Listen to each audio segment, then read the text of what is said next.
হাম পরিস্থিতির আরও খবর জানবো দর্শক। এ ব্যাপারে আরও জানাতে মাগুরা থেকে সরাসরি যোগ দিচ্ছেন সহকর্মী ইলিয়াস মিথুন। মিথুন, হামের প্রকোপ ঘিরে কি চিত্র দেখছেন হাসপাতালগুলোতে আমাদের জানাবেন।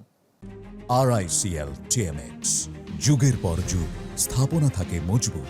আরিফিন, মাগুরায় সেই মার্চের পর থেকেই হামের উপসর্গ নিয়ে হাসপাতালগুলোতে রোগী ভর্তি শুরু হয়েছে। যদি একটু জানাতে চাই, আমি এখন আছি মাগুরা 250 শয্যা বিশিষ্ট সদর হাসপাতালে। এখানে কিন্তু আমি এসে যেমনটি জানতে পেরেছি, গত 24 ঘন্টায় মোট 18 জন রোগী ভর্তি হয়েছে এবং মোট ভর্তি আছে 42 জন।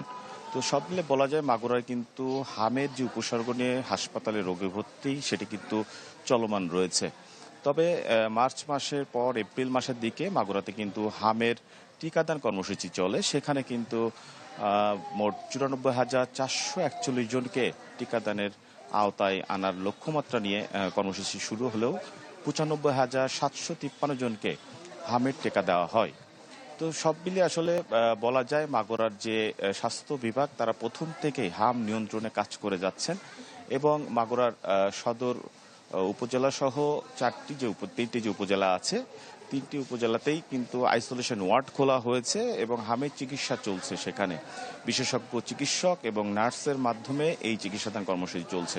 তবে জানিয়ে রাখি, মাগুরা যে 250 শয্যা বিশিষ্ট হাসপাতাল রয়েছে সেখানে মোট 42 জন ভর্তি থাকলেও এখানে কিন্তু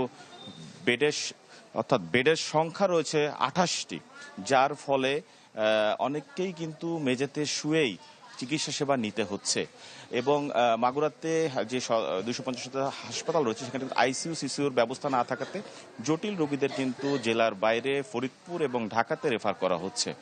তো সব মিলে বলা যায় যে মাগুরার যে হামের চিত্র, এটাই সর্বশেষ তথ্য। মিথুন, আপনাকে ধন্যবাদ।